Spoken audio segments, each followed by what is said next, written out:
Many of the commonly used approaches to capture the risk profile of a private equity portfolio fall into one of two categories. The first is overly simplistic, like the consideration of simple loss ratios.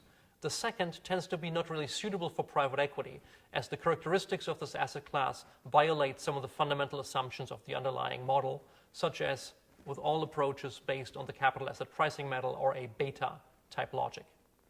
PERACS proposes a novel way to graphically and numerically capture relevant components of risk in private equity, drawing on a well-established methodology used by macroeconomists that is computationally simple yet intuitively powerful. Based on the net profit contribution, or alpha, of each investment in a private equity portfolio, we plot a simple curve that shows the proportion of total profits assumed by the bottom X% of all investment.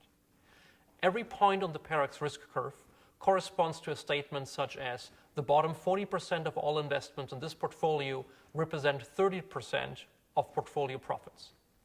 A perfectly equal profit distribution would hence be one in which every investment generated the same profit and correspond to a straight line at a 45-degree angle on this chart. On the other hand, a highly skewed portfolio with venture capital-like return distributions would have a long and deep shape with a steep upward swing to the very right of the chart.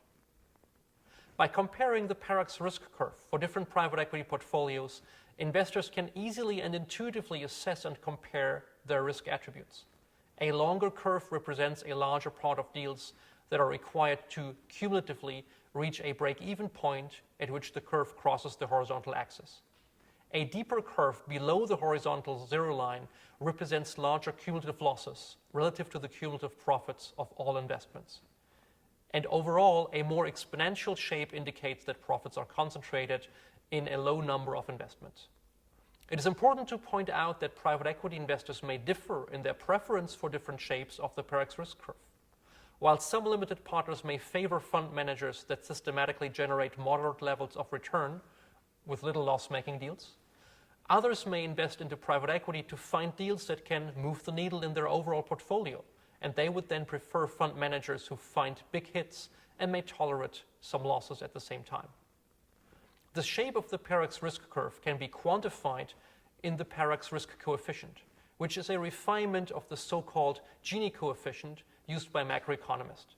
Simply speaking, the PERACS risk coefficient is based on the ratio of the area under the 45-degree line of perfect equality and the area under a given PERACS risk curve in our chart.